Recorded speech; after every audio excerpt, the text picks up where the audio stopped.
Guatemala. La Sociedad Bíblica de Guatemala es una de las que nos acompaña en esta tarde, junto con la Sociedad Bíblica de Colombia, de Perú, de Bolivia, de Venezuela, de Chile, y también nos están acompañando desde la isla hermosa de Cuba, dentro del programa de la Comisión Bíblica del Consejo de Iglesias de Cuba. Así que vamos a recibir a nuestro conferencista de esta noche, el magíster Luis Garavito, con el tema Los nombres de Dios en la Biblia. Luis, la pantalla es tuya. Bendiciones, gracias Daniel y gracias a todos los hermanos que están trabajando arduamente. Yo quiero iniciar mi participación este día agradeciendo y reconociendo el trabajo de verdad arduo que hacen el staff de las diferentes sociedades bíblicas para que estos webinars sigan adelante cada viernes. Hay un gran trabajo organizacional detrás, así que mi reconocimiento, respeto, admiración, agradecimiento también y felicitaciones por ese trabajo fabuloso que están haciendo. Lo quiero hacer de una vez para no olvidarlo y que no se vaya a pasar esta oportunidad sin poderlo hacer. Y también felicitar a todos los hermanos que se han convertido en fieles seguidores de estos webinars, en fieles asistentes y que tienen ya un buen recorrido acompañándonos en estos viernes que han sucedido. Ni siquiera tengo la cuenta en este momento, pero hay que hacerla para tener un consolidado de los temas que se han compartido, la cantidad, las temáticas que se han abordado y la gente que ha participado también, que ha hecho aportes increíbles. Así es que yo voy a compartir mi pantalla para una presentación. Voy a agradecer que por favor me indiquen si la tienen ustedes a la vista. Daniel, para que me puedas decir o alguno de los hermanos confirmar. Sí.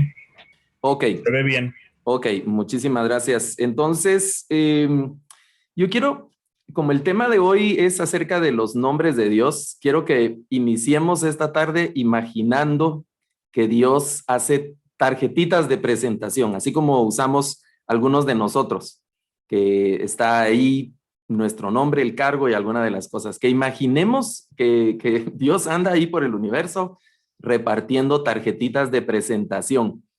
¿Qué aparecería en esa tarjetita de presentación? ¿Qué sugieren? ¿Qué creen ustedes? Les animo a que puedan escribir ahí en el chat. ¿Qué creen ustedes que aparecería en esa tarjetita de presentación? ¿Qué nombre usaría? ¿Y qué más diría la tarjetita de presentación del Señor, no? Nosotros coleccionamos, bueno, recientemente han ido también desapareciendo un poco porque ahora hay tarjetitas digitales que se trasladan a través de los medios digitales de comunicación, por correo, en WhatsApp, etcétera. Pero imaginemos que Dios entregara así físicamente esas tarjetitas. ¿Qué dirían? Tal vez estarían hechas de, no sé, lino fino y letras de oro, se me ocurre por el tema de la presentación propiamente de la tarjetita, pero ¿qué contendría la tarjeta? Es algo interesante, ¿no? ¿Qué diría? ¿Qué diría? Muy bien, les voy a decir lo que a mí se me ocurre que podría decir esa tarjetita desde nuestro idioma, ¿verdad? ¿Qué es lo que podría señalar esa tarjetita? ¿Verdad? Muy sencilla, su tarjeta. Esa es mi propuesta, mi opinión, ¿verdad? Y ahí que el Señor me perdone si es muy minimalista, muy chiquitita o corta. Yo estoy pensando que podría decir algo así como Dios, obviamente está en español, ¿verdad? Y su oficio, profesión, portafolios, tareas, no sé qué más diríamos, únicamente con esta frase de creador del universo. Pero no sé qué escribieron ustedes ahí en el chat. Déjenme ver si puedo leer un poco aquí de lo que han puesto. Por ejemplo, hermana Mabel dice que es lo primero que tengo aquí a la vista en el chat. Yo soy el único Dios verdadero, no hay otro Dios fuera, no hay otro fuera de mí, soy tu creador, Salvador. Dios es amor, están poniendo aquí arriba. Bueno, yo soy tu papá, qué bonito, ¿verdad? El gran yo soy Dios y quiero, bueno, yo soy el que soy. Qué interesantes los títulos o los nombres que podrían aparecer en esa tarjetita que Dios anda entregando allá alrededor del universo, ¿verdad? Entonces, hoy nos proponemos en este tiempo que sigue hablar acerca de los nombres de Dios en la Biblia. Y entonces nuestra fuente y nuestra base será la Biblia, serán las Escrituras. Iniciemos también preguntándonos cómo lo presenta el texto bíblico. Cuando empezamos y abrimos por la Biblia, digamos en la primera página, en el Antiguo Testamento para nosotros, en Génesis, ¿cómo presenta el Génesis a Dios? ¿Cómo inicia? ¿Con qué títulos o nombres aparece en el texto bíblico? Y es interesante porque en Génesis 1 aparece la palabra que se traduce como Dios. De hecho, en Génesis 1:1, en el principio creó Dios los cielos y la tierra. Y ahí luego vamos a ver algunas palabras que están en hebreo, que están en griego. Pero esa es ya la traducción. En el principio creó Dios y así se presenta. Y todo el capítulo 1 aparece solamente esta misma palabra en múltiples ocasiones, la palabra Dios. Así arranca el Génesis. Y luego en el capítulo 2 y en el capítulo 3 se usa la expresión Señor Dios. Señor Dios. En algunas Biblias, por ejemplo en la tradición Valera, Reina Valera 60, dice Jehová Dios. Jehová Dios, y aparece otra vez esa frase de Jehová Dios o Señor Dios varias veces en estos capítulos 2 y 3 de Génesis, así inicia. En el resto del libro aparecen otros nombres y otros títulos que derivan principalmente de experiencias con las distintas personas que van teniendo esas experiencias con Dios y también de esos encuentros con el Señor.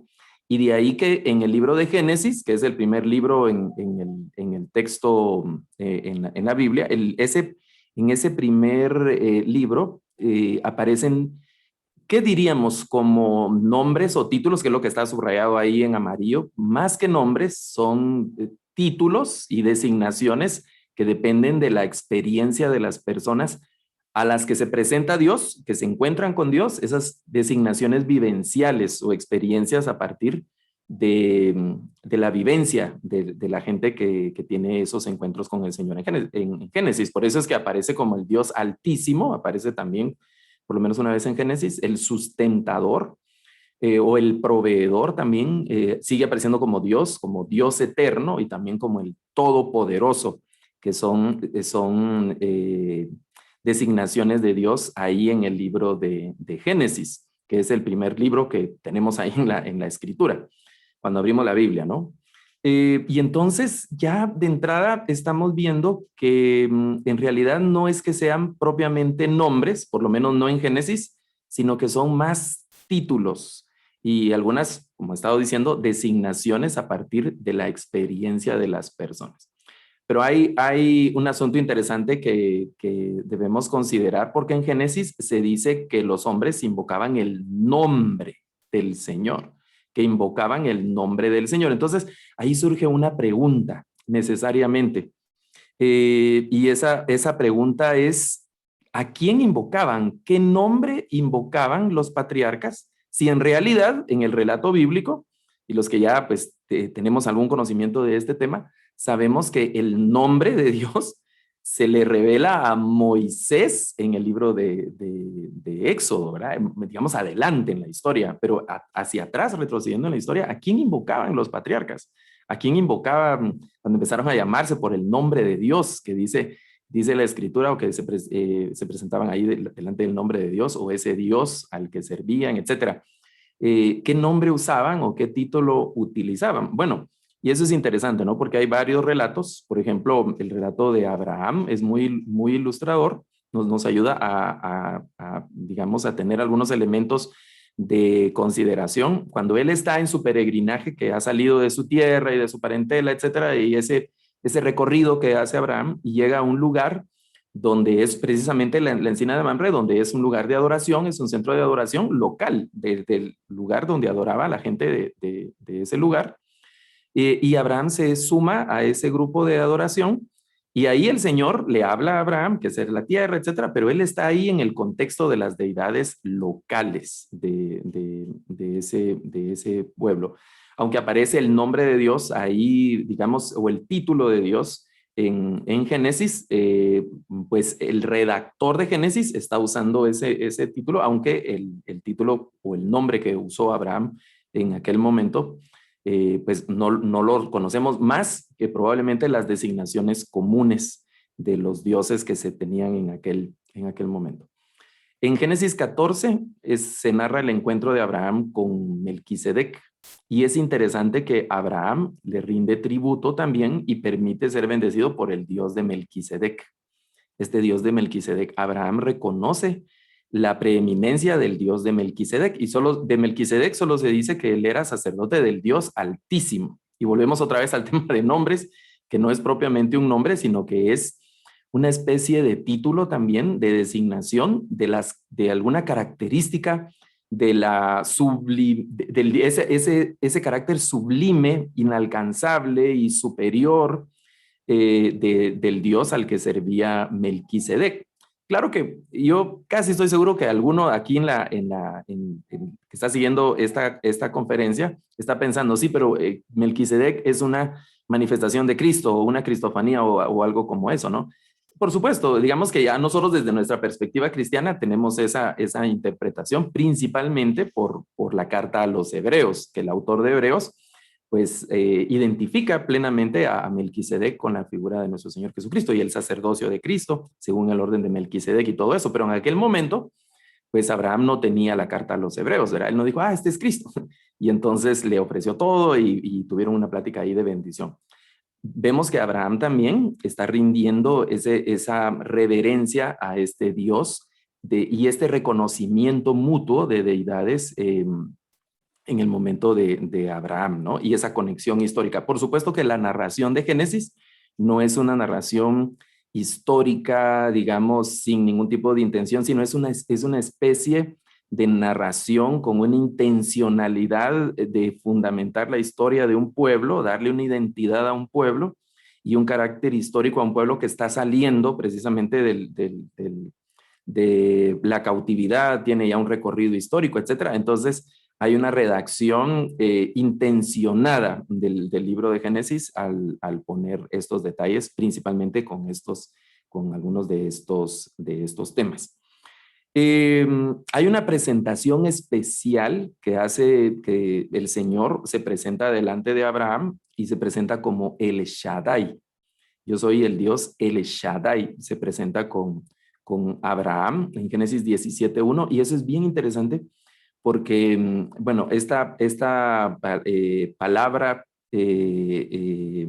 palabra, digamos, este término, tiene alguna etimología un poco complicada, y por eso es que yo tengo las designaciones ahí abajo como entre interrogaciones, porque digamos que tiene un margen amplio de posibles traducciones. La primera palabra, él, que aparece acá en la pantalla, bueno, esta es digamos, la grafía hebrea, y este él no es un artículo en español, el Shaddai, el sillón, el televisor, el teléfono, no, sino que así suena la palabra, que es una palabra también de una etimología, digamos, no solo hebrea, sino que es de la región y que significa Dios, básicamente, ¿no? Se utiliza para designar, como diríamos gramaticalmente, un sustantivo común, el sustantivo común Dios, que con eso se designaba a la deidad. Y era una parte del nombre de muchos dioses digamos que en ese contexto, en esa región. Entonces, el Shaddai es el Dios, que eso sería la traducción de esta primera palabra, el Dios y este Shaddai, que tiene una raíz, la primera raíz es Shad, que puede significar todopoderoso, que tiene todo poder, es decir, que no hay nada que le sea imposible o difícil, y de ahí otra forma de decir esto mismo, que es omnipotente, pero también sustentador, el que sustenta. Y de ahí que se relaciona en algunos casos con un signo, digamos, femenino, el tema del Shaddai, porque alguna raíz que se conecta con esta palabra Shaddai, una raíz Shad, que significa literalmente como pecho, los pechos femeninos, las mamas, que en este contexto los pechos femeninos no tienen ningún carácter erótico, sino que es un carácter de maternidad, alimentación, de sustento por el tema de la leche materna y todo eso. Por eso es que alrededor del contexto ahí de la media luna fértil y toda esa región se han encontrado estatuillas y hay representaciones de deidades femeninas con pechos prominentes y algunos con múltiples pechos, no solo dos pechos. Eh, pero insisto que no es un tema de erotismo, de sensualismo, sino que es un tema digamos, los pechos grandes por un tema de sustentado.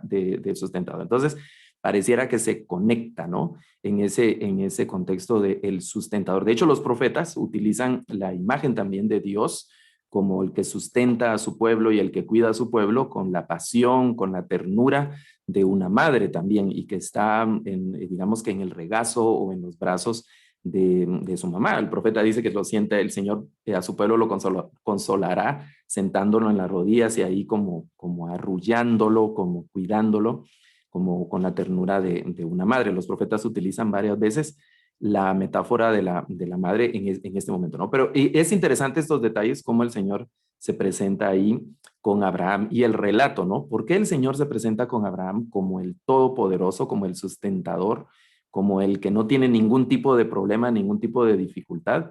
El relato pues cobra sentido este nombre en el contexto de lo que el Señor está presentándose ahí con Abraham. Creo que la parte más, en este punto que estamos hablando, la parte más importante es cómo el Señor se presenta a sí mismo con Moisés, de donde surge o arraiga la principal tradición de los nombres de Dios en el Antiguo Testamento particularmente, ¿no? Hay una referencia. Se presenta primero a Moisés como el Dios de tus padres. De hecho, en el Génesis, el Señor se presentó a Isaac como el Dios de tu padre Abraham. Luego se presenta a Jacob como el Dios de tu padre Isaac, de tu padre Abraham. Y luego a Moisés se le presenta como el Dios de tu padre Abraham, Isaac y Jacob. Ese Dios, que fue el Dios de tus antepasados, Dios de tus padres, ahora es tu Dios. Ahora yo, que soy el Dios de tus antepasados, ahora soy tu Dios. Y es interesante ahí el tema de traducciones porque no solamente hay que hablar del ser de Dios como el asunto de soy tu Dios, sino también la promesa constante que aparece ahí en ese capítulo 3 de Éxodo y en el resto del relato del Éxodo y todo eso, la promesa del Señor de estaré contigo, estaré contigo. Y esa es una promesa constante, constante, constante del Señor, estaré contigo para al pueblo de Israel, bueno, en general para bien, pero digamos que para bien y para mal, porque el hecho de que el Señor está ahí con él, está también vigilante de la acción del pueblo, del actuar del pueblo, y cada vez que el pueblo se salía de ahí de lo establecido por el Señor, pues ya sabemos las consecuencias, ¿no? Una serie de juicios, una serie digamos, en el Éxodo, pues ahí se abre el mar, recae el maná, el Señor destruye muchos enemigos, etcétera, pero también el Señor está como al tanto, la presencia del Señor en medio del pueblo es una presencia retadora, es una presencia que define al pueblo, es una presencia que también mantiene al pueblo en cierto vilo, porque en el momento que salen de la voluntad de Dios, pues viene una consecuencia para ellos negativa y dolorosa. Pero al final, la promesa del Señor es, yo voy a estar con ustedes. Eso hace una conexión histórica con el pueblo, esa redacción en retrospectiva del Génesis, que le da sustento al pueblo, esa conexión histórica desde la promesa de Abraham hasta el pacto en el Sinaí y posteriormente en la manifestación ya concreta, en la concreción de esa promesa y de ese pacto, cuando ellos conquistan la tierra prometida bajo el mando de Josué. Da esa conexión, una identidad de fe y también una identidad de servicio, porque es ese Dios al que tenemos que servir, es ese Dios al que tenemos que obedecer, al que nos tenemos que acoplar y a los que nos tenemos que amoldar. Nosotros vemos el episodio triste del becerro de oro recién salidos de Egipto y vemos que no está totalmente conformada esa identidad de fidelidad completa hacia ese Dios que se le había presentado a Moisés. Y de hecho, Moisés le pregunta, ¿no? ¿En nombre de quién voy a ir? Dime tu nombre, ¿no? Que ese es el tema, ¿no? Entonces, Dios se le presenta a Moisés, particularmente en ese versículo de Éxodo capítulo 13, Éxodo 3, verso 14, y le dice, bueno, aquí ya en la traducción más, que se dice, extendida y digamos frecuente en las Biblias es yo soy el que soy el que soy. Y aparece en la Reina Valera 60, en la Contemporánea, en Dios habla hoy, en la Nácar Colunga, en la Nueva Versión Internacional, en la Biblia de Jerusalén, en la Biblia del Pueblo de Dios, y yo solo apenas puse aquí algunas cuantas, pero la mayoría de Biblias en español han traducido esa frase como yo soy el que soy, y algunos han traducido yo soy quien soy, pero digamos que es menos frecuente esa traducción, aunque otras variantes son yo soy el que seré, que son otras variantes digamos, de la frase hebrea que aparece ahí, o yo soy el que estaré también, o yo soy el que seré, bueno, o yo seré el que seré. Digamos que esas son posibles variantes. Por eso el valor aquí, quiero resaltar el valor de que nosotros como estudiantes de la Biblia estemos adquiriendo constantemente Biblias de estudio.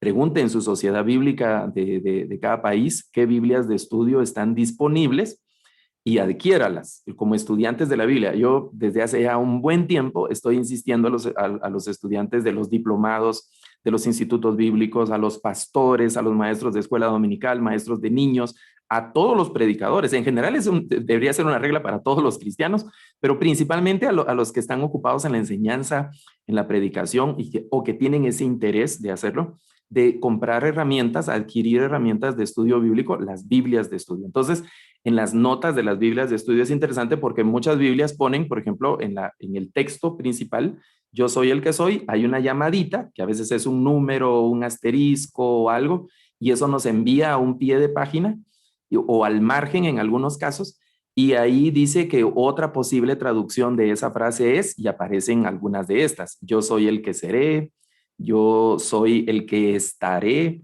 o seré el que seré, que son otras posibles traducciones de la frase que aparece allí en hebreo de Éxodo 3:14, que es esta frase precisamente, ¿verdad?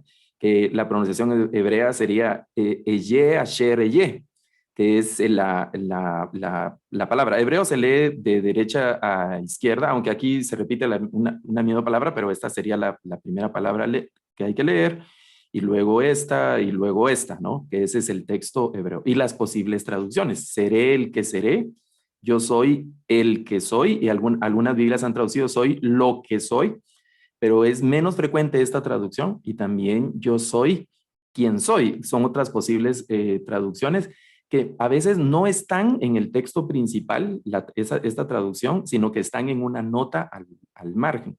De ahí insisto en el valor de adquirir nosotros Biblias de diferente versión y adquirir Biblias de estudio que tengan notas y nosotros busquemos Biblias de estudio que principalmente tengan notas exegéticas o notas textuales y que expliquen las variantes de traducción que pueden ocurrir y que pueden haber. En todas las traducciones se dice siempre que algo se gana y algo se pierde, y entonces si es una Biblia regular, no las vamos a menospreciar, y tampoco quiero dar la sensación de que estoy diciendo de que esas no sirven, pero tienen un uso, ¿no? Y hay otro uso de las Biblias de estudio. Precisamente ese título le tenemos que poner atención. Esta es una Biblia de estudio que nos va a servir para estudiar. Por supuesto que las Biblias estándar que conocemos sin notas, también las podemos usar para estudiar la Biblia, pero necesitaríamos, digamos que más diccionarios y ese tipo de cosas que también es importante que lo adquiramos para que vayamos notando los otros giros y algunos cambios que pueden haber en algunas traducciones. Esta frase, aquí en estos webinars se ha hablado antes del proceso de traducción del texto hebreo al griego que ocurrió más o menos un par de siglos antes de Cristo, de esa Biblia que se conoce como la Septuaginta. Ese solo es el texto para nosotros hoy, digamos, del Antiguo Testamento o el texto hebreo traducido al griego. Al griego koiné. Entonces, en esta Biblia se ha traducido esta frase que se puede traducir también yo soy el que soy, o la forma de yo soy el que es, esta posible variante por las formas que observa el griego de esta manera, ¿no? Yo soy el que soy o yo soy el que es en esa traducción del griego. Más adelante en la historia, ya en la era cristiana, digamos, también se tradujo el texto bíblico al latín, y en latín se utilizó esta frase que también se puede traducir yo soy el que soy o soy ¿quién soy?, en el texto latino. Y de estas tres tradiciones, o basados en estas tres tradiciones, bueno, y aquí se suman los siguientes manuscritos que fueron siendo copiados y las siguientes familias escriturarias que fueron apareciendo en el curso de la historia y de las que se tiene hoy algún registro o se ha tenido algún hallazgo, pues han tomado forma nuestras traducciones al español. Y ahí aparece esa frase, ¿no? La mayoría, como decía antes, han traducido yo soy el que soy. Ha sido como la traducción más frecuente de las Biblias de esa frase. Pero hay un asunto interesante. ¿Por qué Moisés pregunta el nombre de Dios? ¿Por qué Moisés le pregunta el nombre, no? Y hay múltiples respuestas y algunas que han tomado más como, digamos, fundamento a lo largo del tiempo, estudiando principalmente las religiones, la cultura, la cosmovisión mitológica, de fe y de cultos a las deidades de aquel momento. El conocer el nombre de una deidad daba la idea, pues, no solo de un conocimiento, así como nosotros conocemos el nombre de Francisco, de Pedro, de Teresa y de otro nombre, ¿verdad? Digamos, María o Eunice, qué sé yo, esos nombres, sino que implicaba de alguna forma también el dominio, tener cierta influencia y capacidad de dominio sobre esa deidad. Los nombres de las deidades, en cierta forma, en ciertas deidades eran una especie de misterio y una especie de información oculta para la gente común, para la gente que no tenía una relación directa, digamos, con esa deidad. Y entonces el nombre de las deidades era conocido únicamente por los sacerdotes, los tipos de sacerdocio que servían a estas deidades, porque expresaban una especie también como de posesión de la deidad. Nosotros hemos visto que los relatos, digamos, de Aladino y la lámpara maravillosa, que quien poseía la lámpara era como el amo del genio que estaba ahí en la lámpara. Entonces, digamos que más o menos esa idea, ¿no? Conocer el nombre era como poseer la lámpara, entonces yo podía usar ese nombre casi como para forzar, esa era la idea, forzar a la deidad a que hiciera o que se actuara de determinada forma, porque precisamente yo conocía el nombre de esa deidad.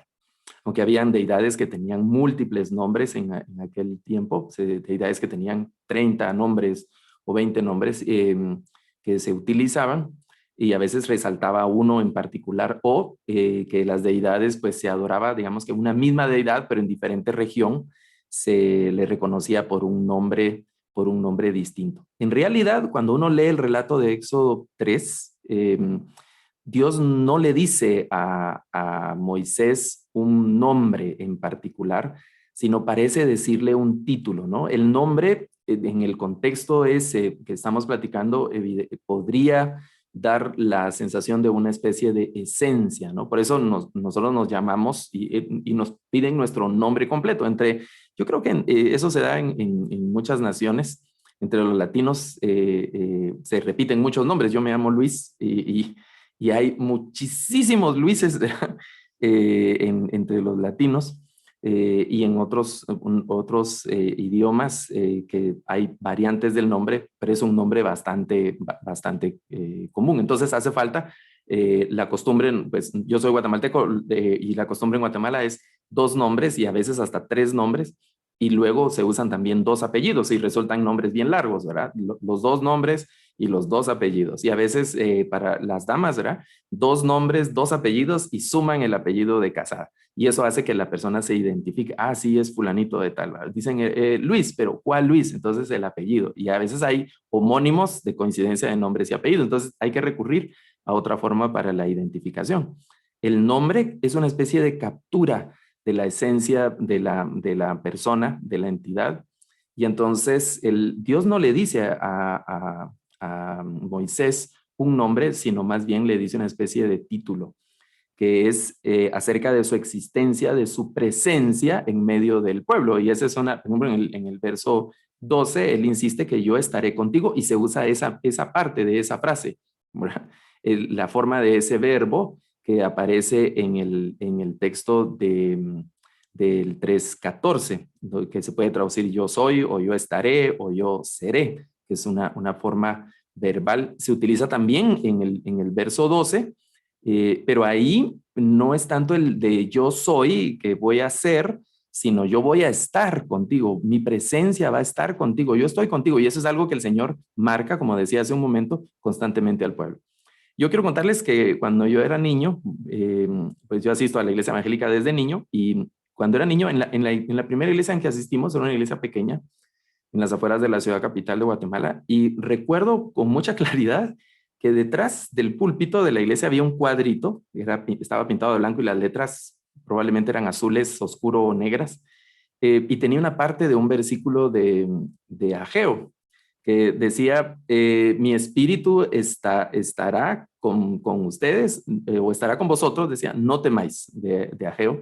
Y el verso completo dice, así como fue mi promesa cuando salieron de Egipto, mi espíritu estará con ustedes, no temáis. La promesa del acompañamiento del Señor. ¿Qué tal si el yo soy lo traducimos yo estoy y estaré? Una forma que podría ser un tanto revolucionaria de la traducción el nombre de Dios o ese título de Dios con el que Dios se presenta a Moisés. Otros comentaristas han dicho que es una especie como de desdén a Moisés. Bueno, ¿por qué me está preguntando el nombre, verdad? Yo soy lo que soy y qué, ¿verdad? Y ya, conformate con eso, ¿verdad?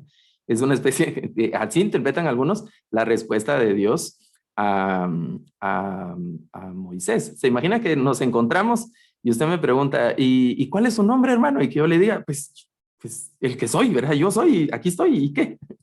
Pareciera una respuesta no muy diplomática, no muy agradable, como se está presentando el Señor a Moisés. Ellos están en un contexto de Egipto, no lo tenemos que olvidar, están saliendo de Egipto, están ahí en Egipto con muchas deidades y cada una de esas deidades tenía un título y tenía un nombre y tenía un culto. Las invocaciones, las fórmulas de invocaciones a los dioses incluían el nombre o el título, las capacidades de ese dios. Dentro de esos ritos incluía la mención de esos nombres, por eso la importancia de ese nombre. Entonces Dios no se presenta con Moisés con un nombre en particular, sino le da más bien una especie de título.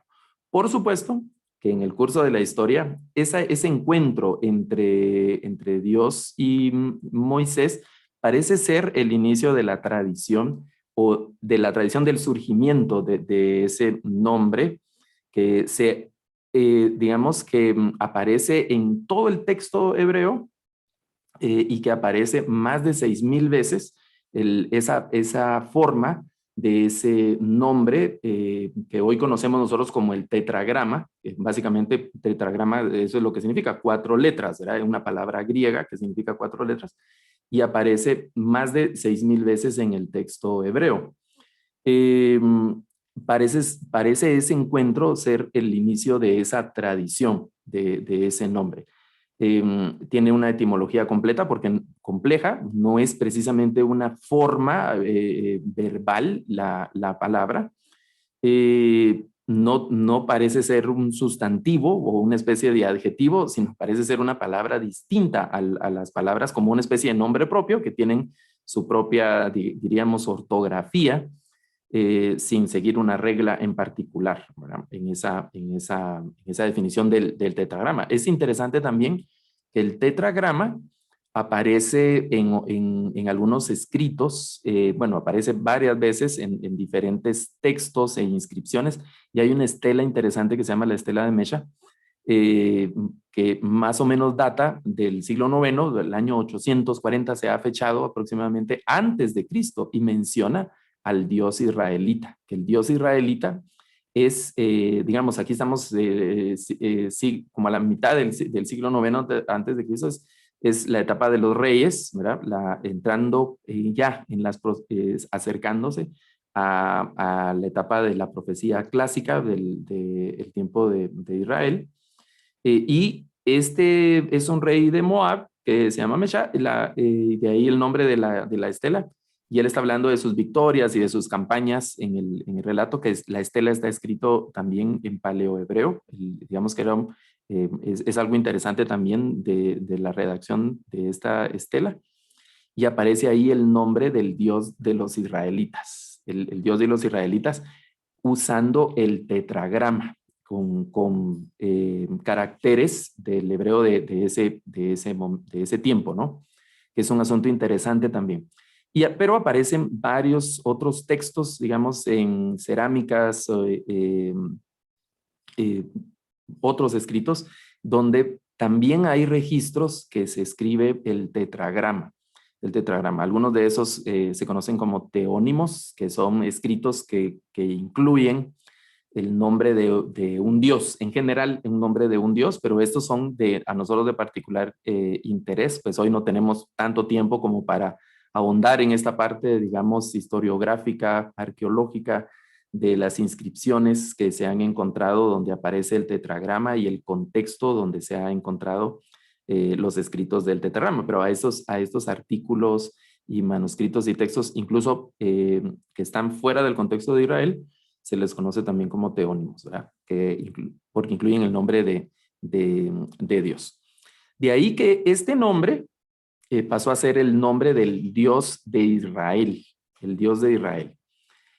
Aunque ya en la dinámica del nombre ocurren variantes de este nombre, digamos, estos símbolos hebreos, esta es una Y, digamos la transliteración al español sería una Y, una H, esta letra que puede ser una V o puede ser una W, y otra vez una H. Y de ahí hay como pequeñas variantes de ese nombre que aparecen en algunos textos, ¿verdad? Una de las que aparece en los Salmos y aparece en Isaías es la variante ya o ja. Aparece en algunos salmos, cuando dice, por ejemplo, alaben a ja. Aparece en algunos salmos, en algunas Biblias, que es como una forma corta del tetragrama. Y también se ha sugerido, se ha dicho que era una forma de evadir el uso del nombre, digamos, para no faltar al respeto y para el tema de la reverencia. Conforme fue pasando el tiempo, este nombre fue adquiriendo mayor reverencia, mayor respeto, mayor temor, y entonces las personas lo empezaron a utilizar con mayor, digamos, reverencia, y empezaron a evadir de alguna forma el uso del nombre completo del tetragrama. En el sistema numérico es interesante de cómo se van haciendo los números, y hay un momento donde, digamos, en el hebreo no hay números, así como nosotros tenemos los números que conocemos los arábigos, el símbolo del 1, del 2, el 3, sino que se utilizan las mismas letras, que las letras tienen un valor numérico y se van combinando, ¿no? Por ejemplo, el número 11 es la letra que representa 10 y la letra que representa 1, que sería 10 más 1, y así va la combinación. Pero hay un momento donde hay una combinación de letras que son letras que se utilizan en el tetragrama, y entonces en el sistema numérico de los hebreos evadieron esa combinación e hicieron una combinación para sustituir el uso de las letras y consonantes que están presentes en el tetragrama. Al tetragrama se le ha identificado con la raíz verbal del verbo hayat en hebreo, que es el verbo que se puede traducir como ser, existir, estar, entre las principales acepciones de este verbo, y de ahí que se ha mencionado, ¿no? Que el tetragrama podría significar el que es, el que existe, el que está.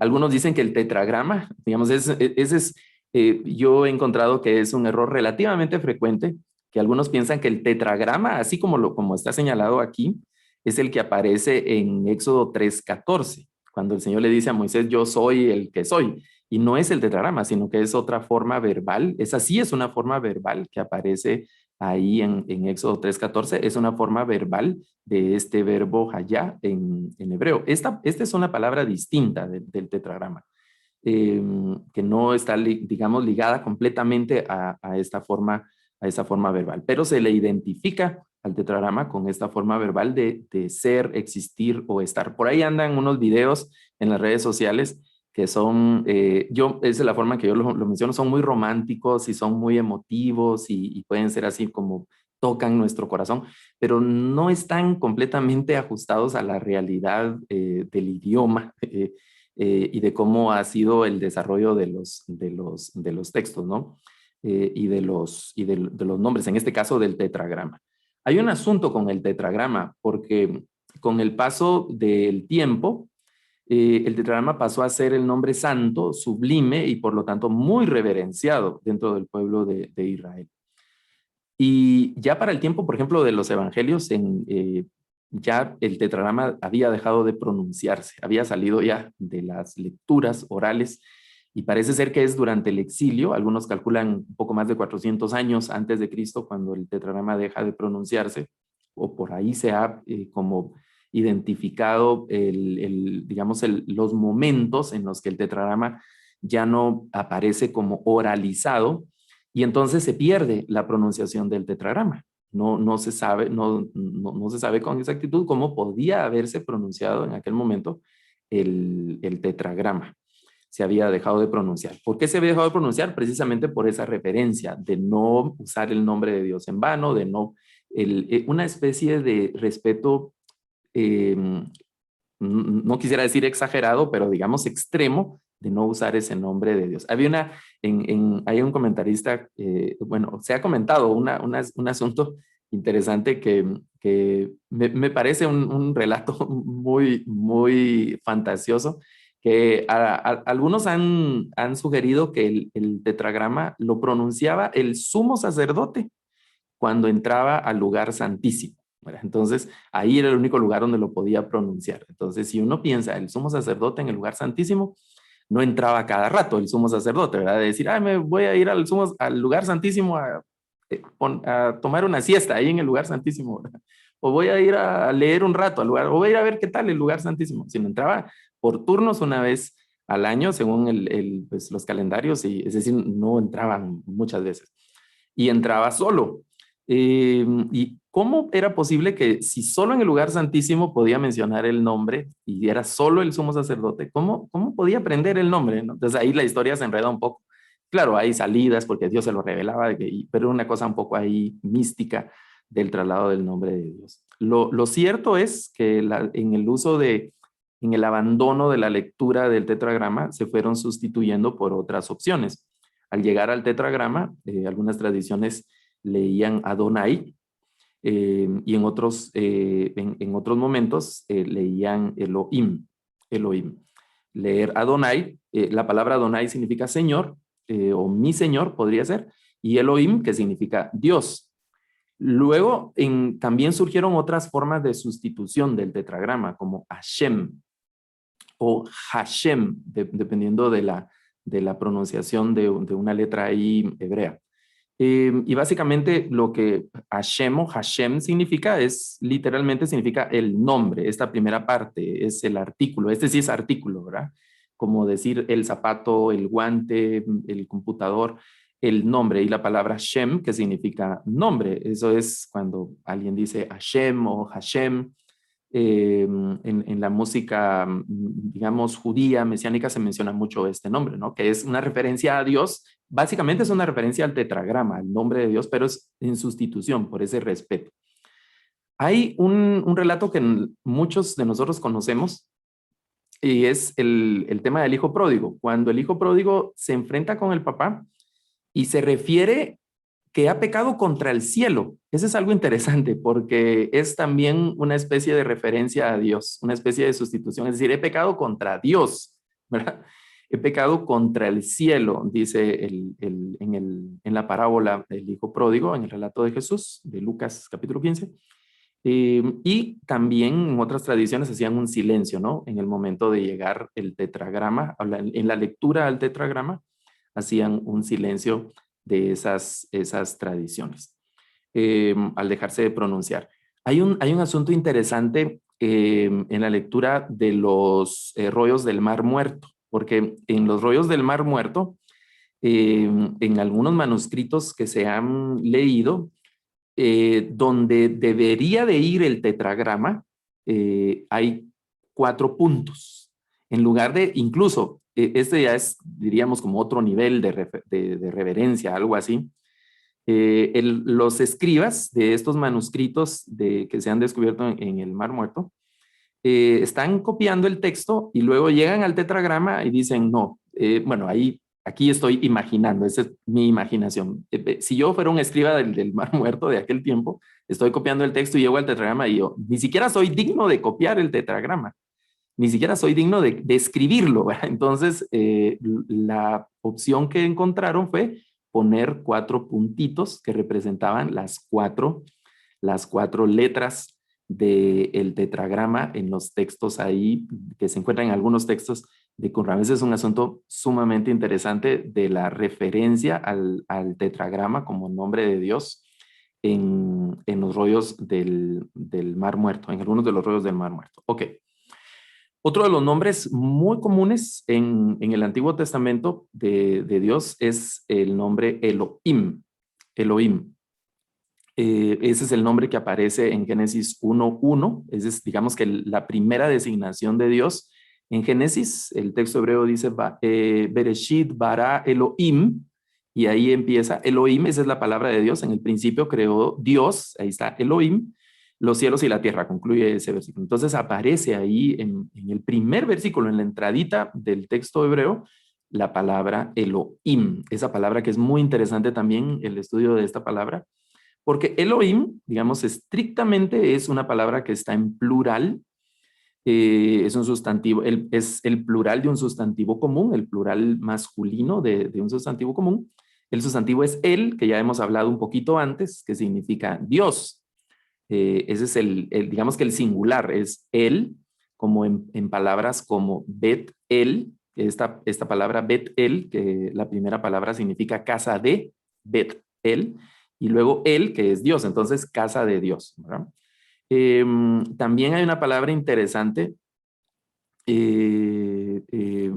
solo que estoy viendo que aquí escribí al revés estas letras, pero bueno, esta palabra Emanuel, así la hemos nosotros, digamos que latinizado, españolizado, esa palabra Emanuel, en hebreo es Ima, que es, digamos, con, y luego está nu, aquí debería decir nu, no un, sino nu, y ma nu, que es un sufijo de primera persona plural, se refiere a nosotros, con nosotros, y luego está él. Ese es digamos que como el análisis del nombre Emanuel o Immanuel. Con nosotros Dios puede ser más larga, infiriendo una forma verbal del verbo ser o estar. Con nosotros está Dios, o Dios con nosotros, como se ha traducido digamos, en uno de los evangelios, ¿no? Este nombre Emanuel, y ahí aparece esa partícula él, que es el singular, Dios. Con nosotros está Dios, ¿verdad? O Dios con nosotros, Immanuel. Entonces, la forma Elohim es el plural de este él, es un plural, ¿no? Entonces, si vayan conmigo, si él es Dios, entonces Elohim es el plural, la traducción de Elohim debe ser dioses, ¿verdad? Pero la usamos o se usa en el texto bíblico, en el texto hebreo, se usa como Dios. Y en unos contextos aparece como dioses y en otros contextos, como en Génesis 1:1, aparece como Dios. Y a veces, por ejemplo, el Dios de los moabitas en singular es él, ¿verdad? O Elohim Canaán, los dioses de Canaán. En unos contextos, Elohim, la misma palabra, es dioses y en otros contextos es Dios. Es decir, en Génesis 1:1, Bereshit bara Elohim, no podemos, no se traduce, en el principio creó los dioses, ¿verdad? O los dioses crearon en el principio, ese Bereshit bara Elohim. Entonces, ¿por qué se ha llegado a utilizar Elohim como una designación del Dios de Israel? De hecho, así se presenta muchas veces. Y esa fórmula combinada, ¿verdad? Con el tetragrama y Elohim. En la Valera 60 es muy particular la distinción porque Jehová Dios, ¿verdad? Que aparece ahí, Adonai, en hebreo se lee a veces Adonai Elohim, ¿verdad? Que es el tetragrama y luego esta palabra Elohim. Entonces, lo que se ha dicho, han anotado algunos escritores, es que se trata de un plural mayéstico, y ahí nos quedamos iguales, eso con qué se come, ¿verdad? El plural mayéstico, es decir, un plural majestuoso que se llena. Se sabe de algunos reyes, jerarcas, y que se consideran tan grandes que hablaban de sí mismo en plural, o algunos dioses que eran una especie que representaban como una comunidad de dioses, una especie de cosas así. Entonces, algunos consideran que era una especie de plural mayéstico, o, que esta es otra palabra un poco rara, que es una manifestación del enoteísmo dentro del pueblo de Israel, de un periodo, de un proceso en el que se va construyendo la identidad teológica del pueblo de Israel, el enoteísmo. Déjenme mencionar algo de eso. Elohim como un término enoteísta, o que manifiesta el enoteísmo, así rápidamente, porque hoy pues no hay tiempo como para quedarnos mucho explicando con mayor detalle estas etapas, pero en el desarrollo de las religiones hay una etapa del animismo, donde particularmente se le asignan poderes a la naturaleza y algunos, digamos, como la lluvia, el sol. En muchas culturas nosotros vemos que estos eventos climáticos y atmosféricos forman parte como del patrón ahí de los dioses. Y luego se formulan dioses ya particulares que empiezan a tomar nombres y empiezan a tomar personalidades, incluso se convierten en formas humanas o combinadas, digamos, formas de animales mezcladas con formas humanas y posteriormente las formas antropomórficas de los dioses. Y empiezan a haber múltiples dioses en la misma cultura. Ese es el sistema politeísta, ¿verdad? El politeísta. Luego ahí en algunas culturas se desarrolla lo que se puede llamar monolatría, y la monolatría es el hecho de rendirle culto a un dios en particular, aunque digamos que se reconocen varios dioses, pero se rinde culto a uno, y esos dioses están como en el mismo nivel, digamos. El otro proceso, o digamos otro estadio del desarrollo teológico de las religiones, es el enoteísmo, y es la consideración de un dios superior a los demás dioses. Se sigue pensando, es un sistema todavía politeísta, pero se sigue pensando que hay un dios supremo, un dios superior, y que hay otros dioses de menor importancia, de menor jerarquía, de menor poder. Hay muchas cosas que se podrían hablar. En aquellas culturas, muchas culturas se consideraba que los dioses eran así nada más de un lugar. Y al salir de ese lugar, uno salía de la protección o del dominio de ese Dios. Hay un relato de las batallas del pueblo de Israel con sus enemigos, y los enemigos les dicen, miren, lo que pasa es que el Dios de Israel es Dios de las montañas y Dios de los valles. Entonces había que cambiar de escenario porque los enemigos del pueblo de Israel pensaban que el Dios de Israel solo podía pelear en un momento o en un lugar en particular y no en todo, en cualquier región. Entonces el enoteísmo es un concepto que acepta la idea de la existencia de otros dioses, pero que hay un Dios superior. En varios pasajes de la Escritura en el Antiguo Testamento se menciona el hecho de Dios es el Dios de dioses, el Rey de reyes, ese tipo de frases, principalmente el Dios de dioses, es decir, es Dios de dioses. Hay varios dioses que se aceptan que son dioses de alguna forma, pero este es como el Dios supremo. Pareciera y esa es la opinión de muchos, que no es una opinión, digamos, descabellada o infundada, que Elohim está viajando en esa ruta, en una ruta enoteísta, hasta que se adopta la palabra como la expresión del Dios, que esta palabra representa al Dios de Israel, pero que se usaba también en otros contextos. El siguiente estadio es el estadio del monoteísmo, que básicamente esto es lo que alegan los profetas, que los otros dioses, los profetas de Israel, digamos, que aparecen en el texto bíblico como nombres de libros, y otros profetas que aparecen en las narraciones, aunque el libro no lleve su nombre, están luchando por el monoteísmo, están reclamando la exclusividad de Dios, y están reclamando, diciendo que los otros dioses pues no son nada, y hay muchas burlas y expresiones a veces un poco fuertes que dicen los profetas en contra de la idolatría y de la persistencia, el capricho del pueblo de Israel de adorar a esos dioses, ¿no?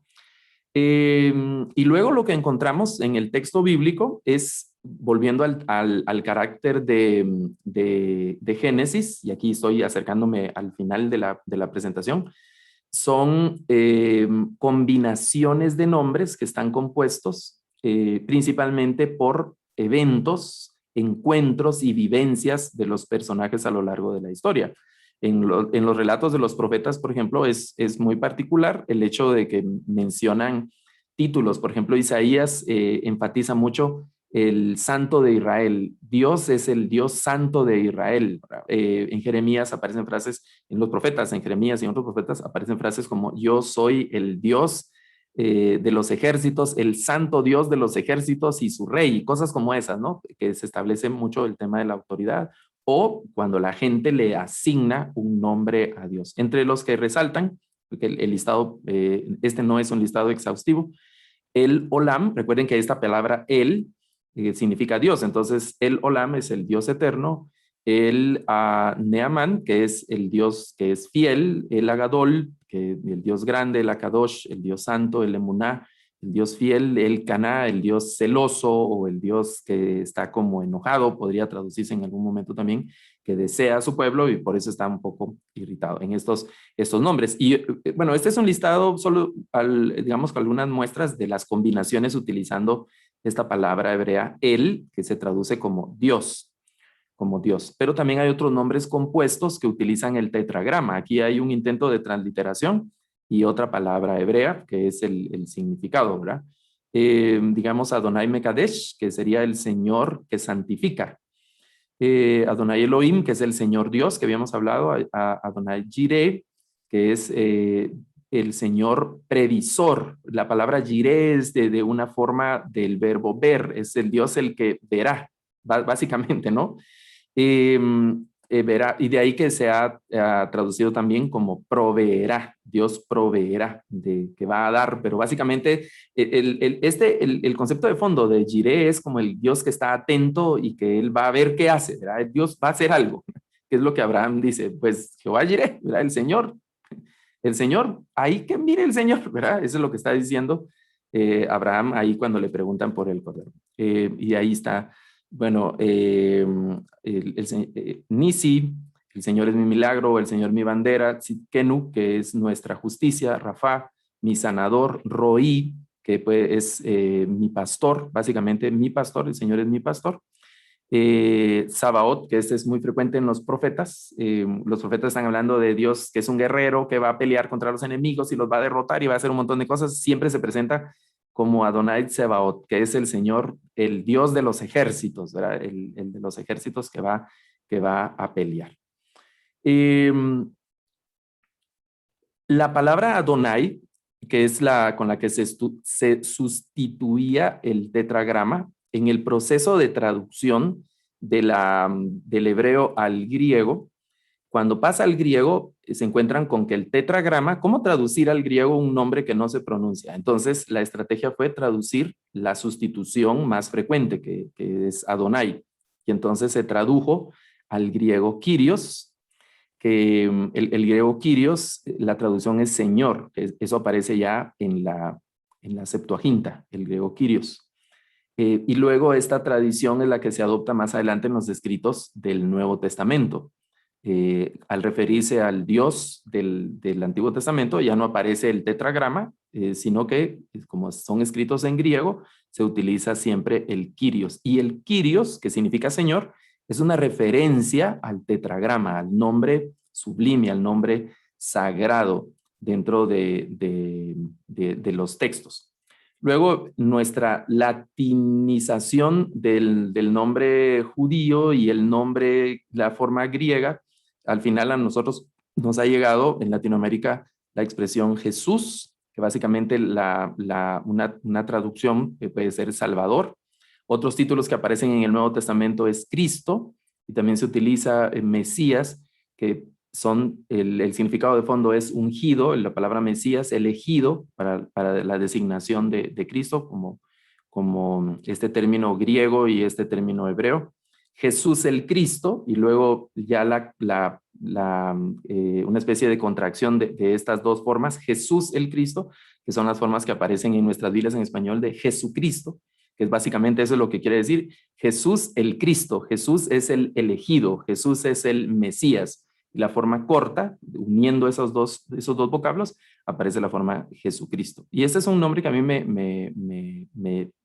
que toca mucho por lo que implica el tema de Abba Pater Abba Pater o Abba Padre, como aparece en nuestros textos, que es la combinación de dos palabras de diferente etimología, que es, básicamente se traduciría como papá padre, ¿verdad? Papá padre, pero es una forma, a nosotros no nos hace sentido en español papá padre, ¿verdad? No le decimos a nuestros papás papá padre, sino le decimos papi, papá,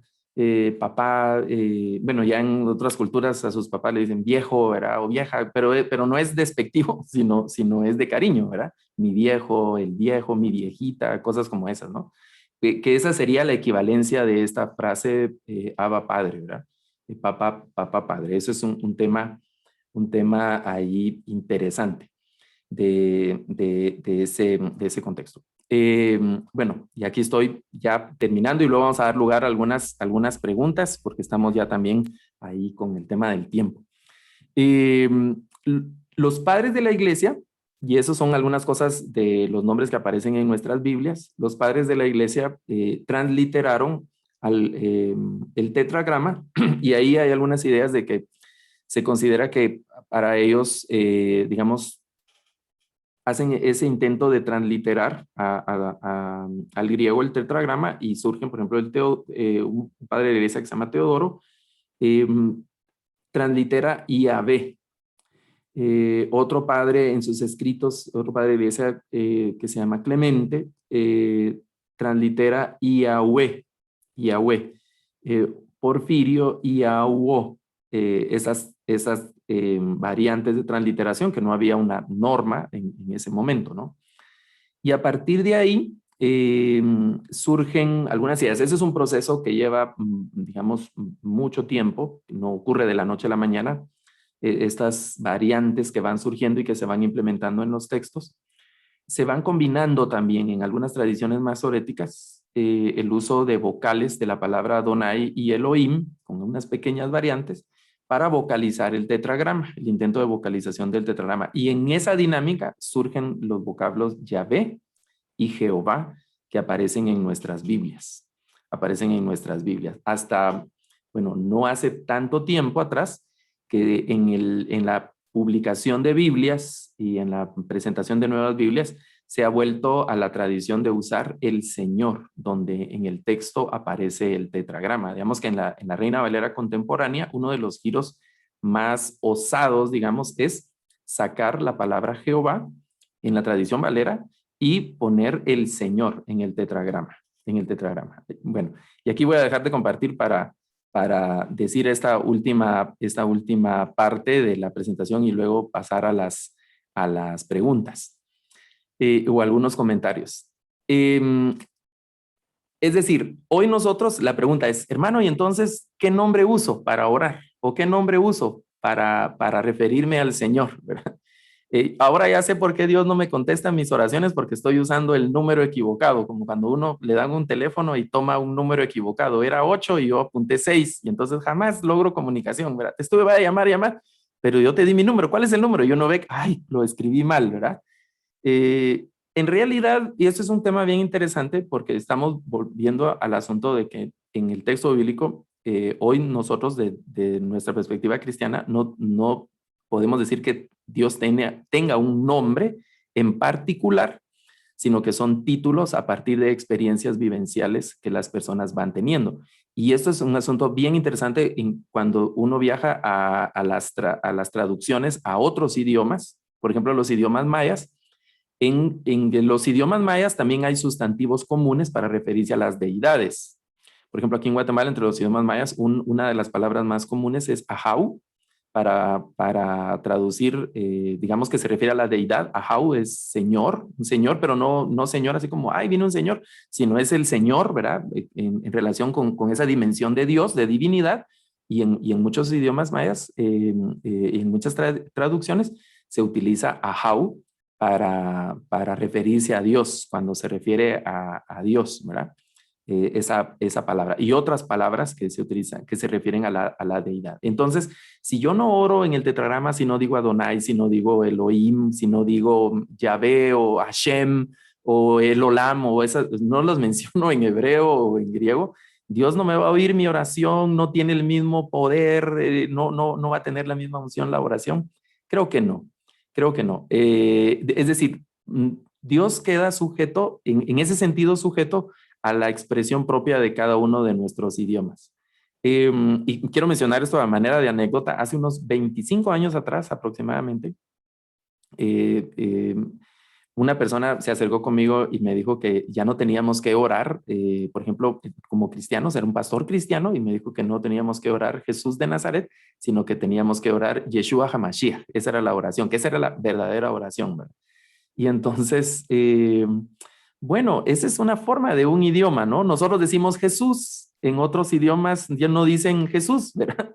En Latinoamérica tenemos pronunciaciones del español muy interesantes, ¿verdad? Entonces hay algunos hermanos latinoamericanos que no dicen Jesús, sino dicen Jesús, dicen nada más, ¿verdad? Les falta una S ahí al final, Jesús, ¿verdad? Y otros que no dicen Jesús, sino dicen Jesus, ¿verdad? Y una cosa así, bueno, de diferentes idiomas.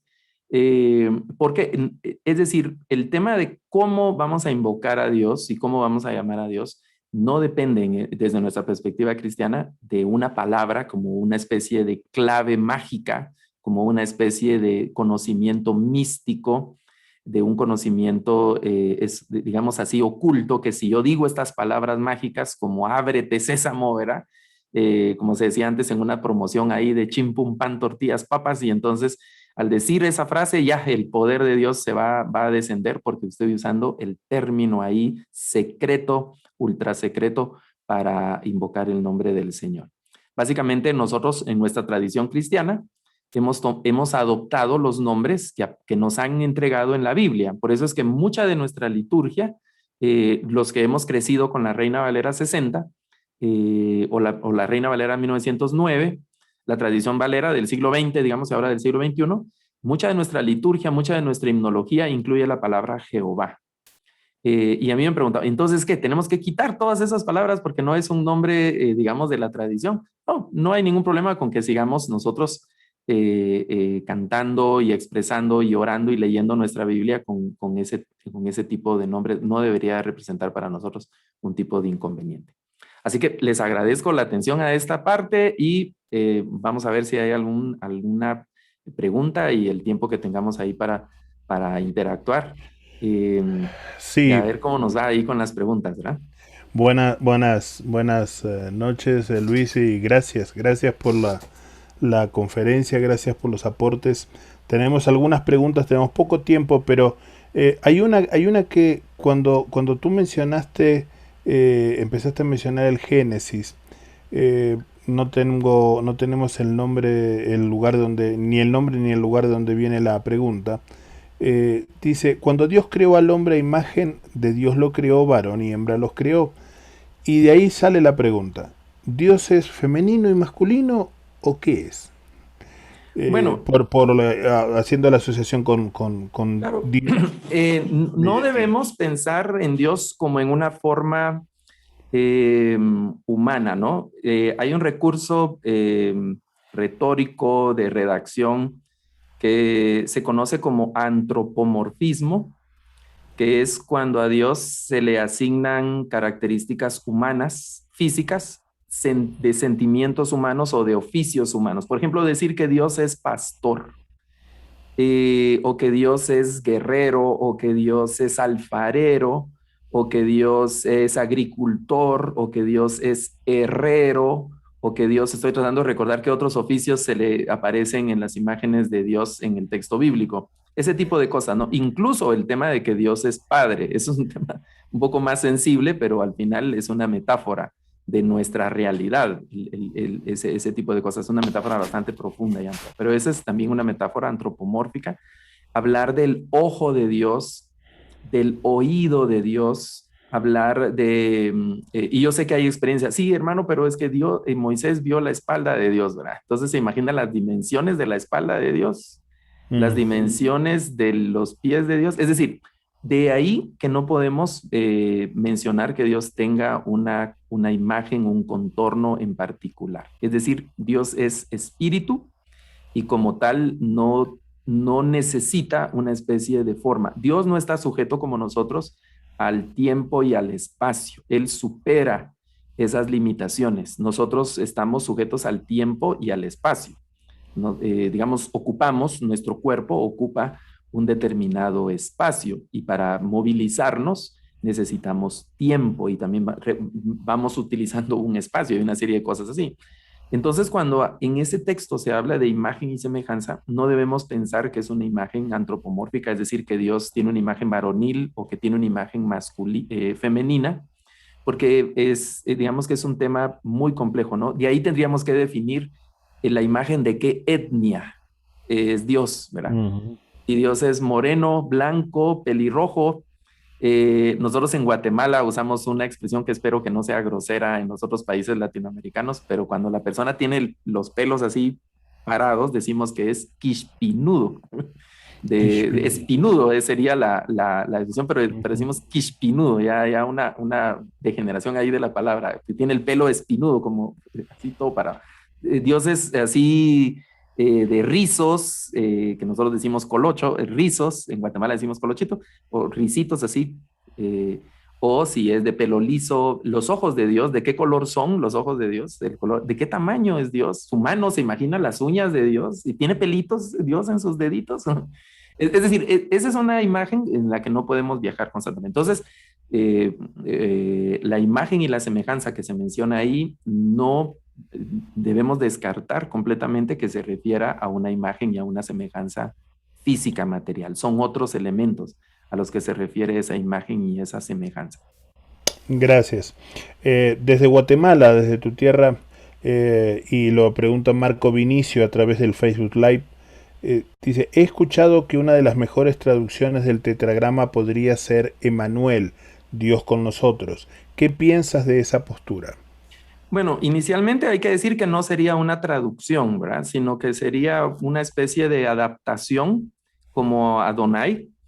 Eh, la relación del tetragrama, la etimología del tetragrama es compleja porque tiene algunos contactos con, digamos, comparte algunos elementos con formas del verbo ser o estar en hebreo, pero no es una relación directa, es decir, no se puede meter la forma del tetragrama dentro del sistema verbal de ese verbo hayab en hebreo.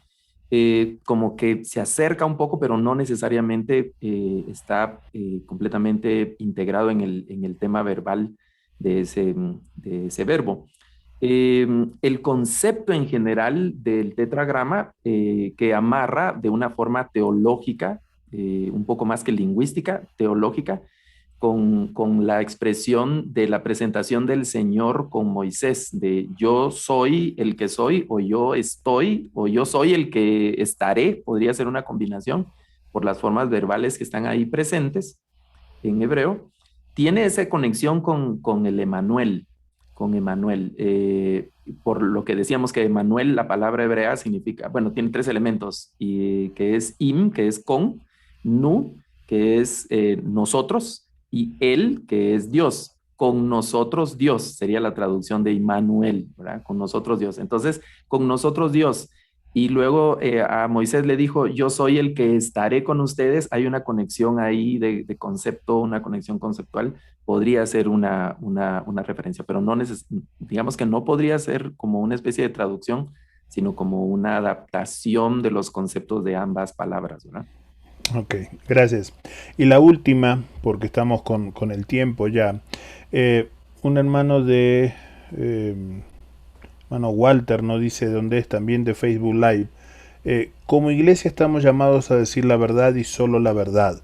Entonces, las traducciones deben ser muy fieles a los idiomas originales y yo agregaría simplemente, ¿qué entendemos por fidelidad a los idiomas originales en una traducción? ¿La literalidad o la transmisión del sentido? Bueno, ahí ambas cosas, ¿no? Las traducciones es un gran desafío, un gran desafío, representa muchos desafíos las traducciones y en estos webinars se han abordado de una manera magistral esos desafíos y las consideraciones que esos desafíos presentan a los equipos de traducción. Porque hay dos extremos, digamos que hay que conservar una doble fidelidad. La fidelidad al texto puede ser interpretada en el sentido literal de traducir cada palabra al equivalente más cercano, aunque hay palabras que no tienen equivalentes en los diferentes idiomas. Es decir, hay palabras hebreas que no tienen equivalente en español y entonces hay que construir una frase para que representar lo que esa palabra hebrea tiene o dice. Y de ahí hay algunas palabras que tienen dos o más conceptos que son casi de la misma, ¿qué sería? Importancia. Y entonces en la traducción no se pueden poner esos tres conceptos, hay que elegir uno y dejar de un lado los otros conceptos en esa traducción. Es decir, esa fidelidad al texto y las versiones que son más literales o formales, como se conoce, se van, procuran apegarse más a los idiomas originales, al hebreo y al griego, pero se sacrifica el español, en nuestro caso el español, o los idiomas a los que la Biblia se traduce.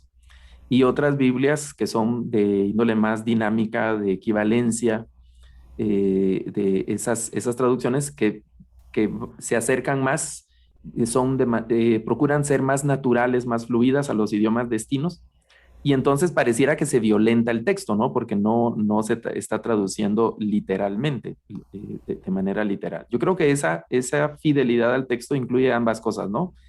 Hacer una buena lectura a los idiomas originales para comprender, esa es tarea del traductor, para comprender qué es lo que el texto dice y eso mismo que el texto dice, decirlo en su idioma, en español, en los diferentes idiomas a los que la Biblia se traduce, aunque no tenga la misma cantidad de palabras, porque eso es una tarea, digamos, imposible. En muchos casos, yo he visto cómo a algunos hermanos se les abren los ojos cuando yo les digo, por ejemplo, un texto hebreo que tiene 10 palabras en español, de repente se puede decir en 5. O si tiene 10, para decir esas 10 palabras hebreas en español hay que usar 20 palabras luego en español, ¿no? Entonces, aquello de quitar y poner, el que quite o el que le agregue al texto, no es así tan literal en el tema de las traducciones. Y es un gran desafío, ¿no? Esa doble fidelidad al idioma fuente, a los textos originales, pero también a la traducción. En el afán de ser muy literal, pierdo sentido en el idioma al que traduzco. Y el riesgo de las equivalencias o de una traducción muy dinamizada es que diluya, agregue cosas que el texto hebreo o el texto griego no está diciendo, ¿verdad? Bárbaro. Muchas gracias, querido Luis. Ha sido una presentación. Creo que nos nos quedamos con ganas de seguir preguntando y tener más tiempo para poder interactuar, pero tenemos un horario que cumplir por el funcionamiento de los hermanos y hermanas, y no va a ser la última vez que tratemos este tema. Así que muchas gracias por todo lo que nos has aportado en esta noche. Gracias. Quiero pedirle a Ronald si nos puede ayudar con el banner o el flyer que teníamos que lanzar, teníamos que compartir. Es una noticia que estamos preparando y que la queremos compartir con todos los participantes. El día de la semana que viene, el viernes 16 de abril, vamos a tener... ¿Qué pasó? Eso mismo.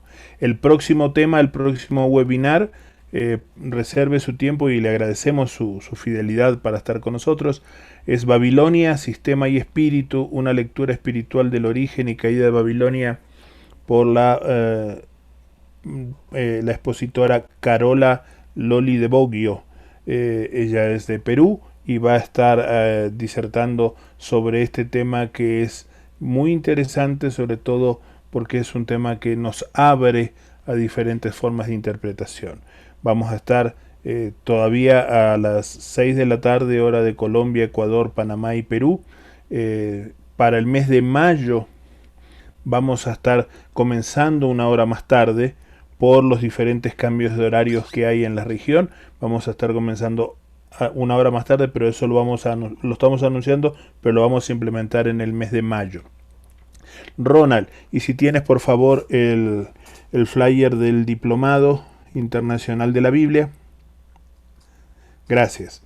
Ya está todo preparado, está todo en marcha para que el sábado 8 de mayo comencemos nuestro Diplomado Internacional de la Biblia. Somos 5 sociedades bíblicas las que estamos participando en este proceso, aportando docentes, aportando profesores.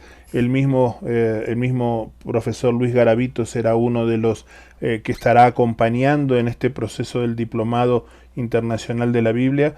Vamos a estar haciendo un programa que va a durar 6 meses con 2 cursos por bimestre para poder llegar a compartir todo el conocimiento de nuestros expositores y nuestros profesores con las personas que se quieran sumar. El formulario está aquí en el chat, el link para el formulario de inscripción. Usted lo puede ver en el chat y copiarlo, y lo vamos a estar difundiendo también en los correos de invitación. Vamos a estar llegando con correos de invitación a cada uno de ustedes para que puedan tener la oportunidad de sumarse a este Diplomado Región Internacional de la Biblia. Gracias, Ronald. Y permítanme compartir, antes de despedirnos, compartir la lista de ganadores y ganadoras de la Biblia que sorteamos entre las sociedades bíblicas presentes. Tenemos de Guatemala, ahí sí pido que me perdonen los hermanos de Guatemala si pronuncio mal, de Suchitepeques, al hermano Luis Tai. De Colombia, Bogotá, en Bogotá tenemos a David Díaz.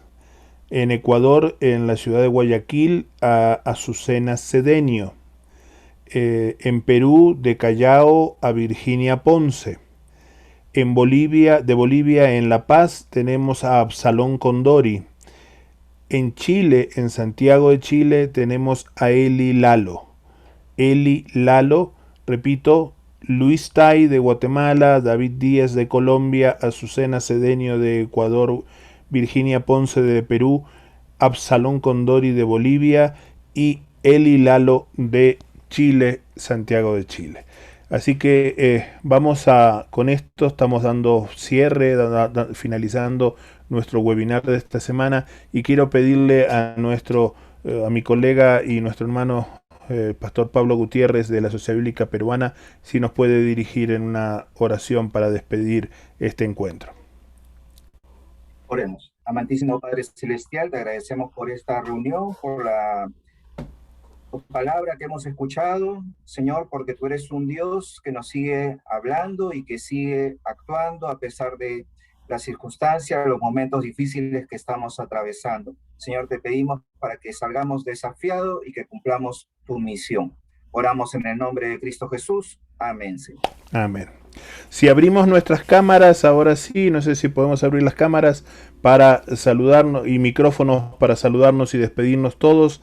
Que Dios nos bendiga, que tengamos una muy buena noche y un bendecido fin de semana con nuestras comunidades. Amén. Dios nos bendiga. Gracias. Amén. Gracias, Daniel. Gracias, Pablo. Bendiciones, hermanos.